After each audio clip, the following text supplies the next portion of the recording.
The golden hour draped Chicago's magnificent mile in a warm amber glow, its streets alive with the hum of evening traffic and the clink of wine glasses from rooftop bars.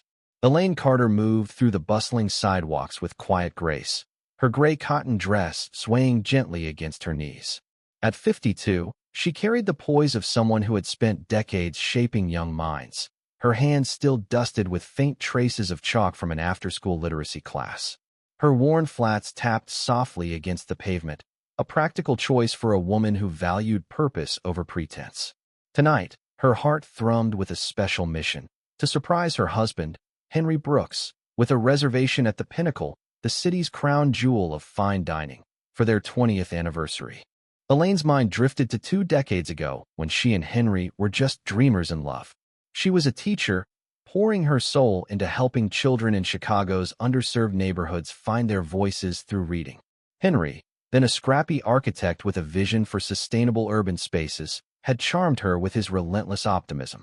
Their first date at the Pinnacle had been a leap of faith. 30-somethings splurging on a single extravagant meal, laughing over shared plates in a restaurant that felt worlds apart from their modest lives.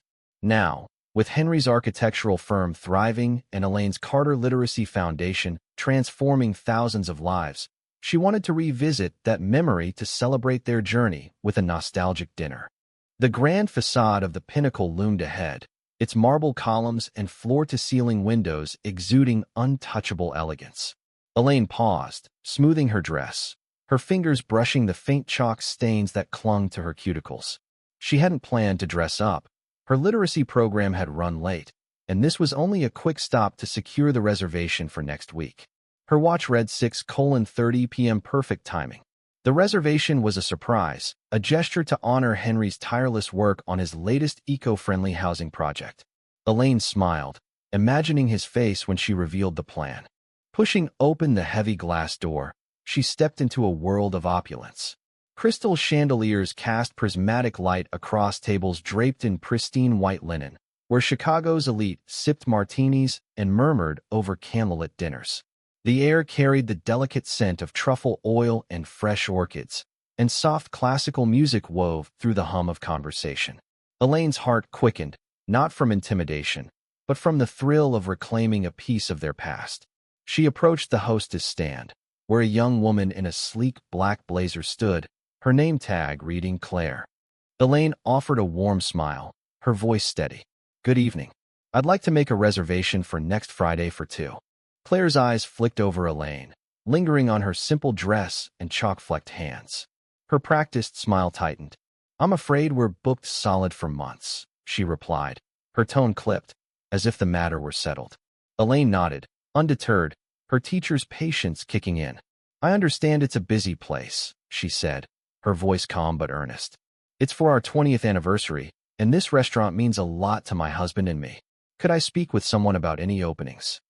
Before Claire could respond, a man in a tailored pinstripe suit approached, his presence commanding the hostess's attention. Elaine vaguely recognized him. Walter Hayes, a hedge fund manager whose face often graced Chicago's society pages. His voice carried a sharp edge as he leaned toward Claire, ignoring Elaine. "Claire, my table's not ready, and I requested the 95 Chateau Margaux. This is unacceptable." Claire's demeanor shifted instantly, her smile warming as she assured him, "Right away, Mr. Hayes." Hayes's gaze landed on Elaine, his eyes narrowing as he took in her modest attire. He leaned closer to Claire, his voice a stage whisper meant to be overheard. "Since when do you let just anyone walk in here?" The words stung, sharp and deliberate, but Elaine held her ground, her jaw tightening slightly. She was no stranger to judgment. Years of navigating spaces where her blackness and humility were scrutinized had taught her resilience. Still, the blatant disdain sparked a flicker of indignation. "Sir," Elaine said, turning to Hayes with a measured tone, "I'm only here to make a reservation, not to dine tonight." Her words were polite but firm, a teacher's clarity cutting through his arrogance. Hayes snorted, his lips curling into a smirk. "This isn't a community center, sweetheart. People dress for places like this." Claire cleared her throat, her discomfort evident but overshadowed by her deference to Hayes. "As I said, madam, we're fully booked," she reiterated, her voice tinged with dismissal. Perhaps a diner down the street would suit you better. Elaine felt a flush creep up her neck, not from embarrassment, but from the injustice of being reduced to her appearance. She straightened, her eyes locking onto Claire's. "This place is special to us," she said, her voice unwavering. "I'd be happy to place a deposit if that helps secure a table." Hayes's smirk widened, and he muttered loudly enough for nearby diners to hear. "Some people don't know their place." A few patrons glanced over, their expressions a mix of curiosity and amusement, as the air grew heavy with unspoken judgment. Elaine's heart sank, not for herself, but for the ease with which they dismissed her. She opened her mouth to explain the significance of the anniversary, but Claire's hand rose, cutting her off. "Madam, I've been clear. We cater to a specific clientele." The implication hung in the air, sharp and coded. Elaine's fingers tightened around her purse, her resolve tested but unbroken. She wasn't here to prove herself to them. She was here for Henry, for their love, for a moment that transcended this room's shallow standards. The air inside the pinnacle thickened, heavy with the clink of silverware and judgmental eyes. Elaine stood firm, her gray dress a stark contrast to the glittering opulence. Her voice remained steady. "I'm only asking for a reservation," she said, addressing Claire. "This is for our anniversary. Surely there's a way to make this work." Claire's eyes flicked toward Hayes, who lounged nearby, his earlier barb echoing in Elaine's mind. She pressed on. "I'm happy to speak with a manager or place a deposit." Claire's response was swift, laced with condescension. "Madam, as I've said, we're fully booked. Our clientele expects a certain ambience." Hayes leaned back, sipping his wine. "This isn't a soup kitchen," he called out, drawing chuckles from a nearby table. Elaine's chest tightened, the raw injustice of being judged for her blackness and simplicity stinging deeply. Diners turned, their gazes a mix of curiosity and amusement, as if she were an unwelcome sideshow. A woman in a crisp blazer approached, her heels clicking with authority. Her name tag read, "Margaret, Manager." Her eyes swept over Elaine, lingering on her worn flats and chalk-flecked hands. "Is there an issue, Claire?" Margaret asked sharply. Claire gestured toward Elaine. "This woman was just leaving. She's been informed we have no availability." Elaine's heart sank, but her resolve held. "I'm not leaving," she said clearly. "I'm trying to book a table for my husband and me. How is that disturbing anyone?" Margaret's lips pursed, her gaze flicking to Hayes, who raised an eyebrow in encouragement.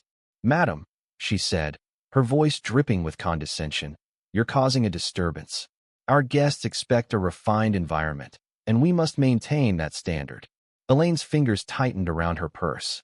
"Your standards seem to be based on appearance, not character," she said, her tone steady but laced with defiance. Hayes snorted.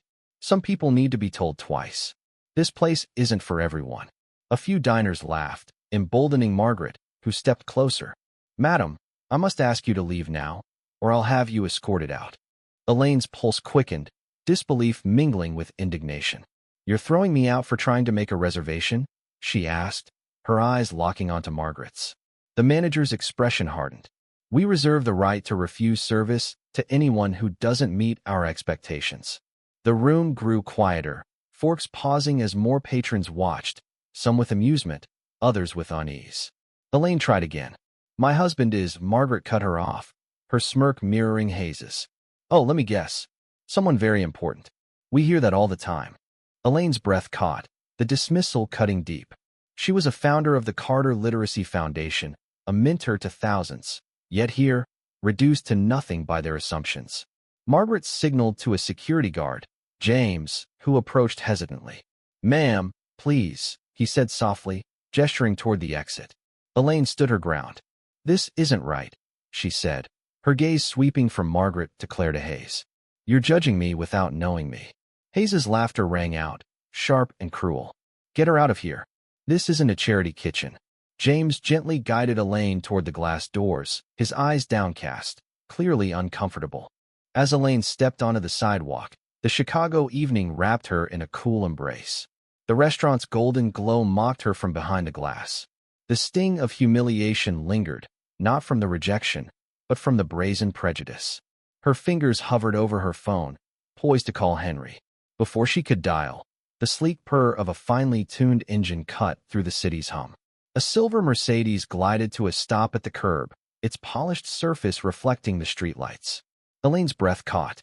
She knew that car and the man inside it better than anyone. Henry Brooks, 55, stepped out, his navy suit tailored to his tall frame, exuding an authority that needed no fanfare. He had finished a meeting early, his mind on surprising Elaine after she'd mentioned stopping by the Pinnacle. His dark eyes scanned the sidewalk, landing on her standing alone, her posture a mix of resilience and quiet hurt. Confusion flickered across his face, swiftly replaced by a steely focus. He crossed the pavement in long strides, pushing open the Pinnacle's heavy glass door. The dining room's clatter faltered at his arrival. Claire snapped to attention, her earlier condescension vanishing as she registered Henry's understated wealth. "Good evening, sir," she said, her voice dripping with deference. "Welcome to the Pinnacle. Do you have a reservation?" Henry's gaze was unyielding, his tone calm but edged with steel. "I'm here to meet my wife, Elaine Carter." The name landed like a stone in still water, rippling through Claire's composure. Her smile faltered, her eyes darting toward the door where Elaine stood just beyond. Henry's eyes locked onto Claire. "It seems my wife was asked to leave your establishment. Care to explain why?" Claire's face paled, and her hands fumbled with the reservation book. Margaret hurried over, her heels clicking with urgency. "Mr. Brooks, we're so sorry for any confusion," she said, her tone forced and overly polite. "We have certain standards to maintain." Henry cut her off, his voice low but commanding. "Standards that involve humiliating my wife for trying to book a table?" Elaine stepped back inside, her hand finding Henry's, her presence a quiet anchor amidst the growing tension. Hayes's voice broke through, brash and unapologetic. "What's this about? Another charity case causing a scene?" His companions chuckled, but the laughter died as Henry turned, his gaze pinning Hayes like a spotlight. "And you are?" Henry asked, his tone deceptively conversational. "Walter Hayes," the man replied, puffing out his chest. "I'm a regular here. I expect a certain environment, and frankly, some people don't fit it." Elaine met Hayes's gaze, her voice steady.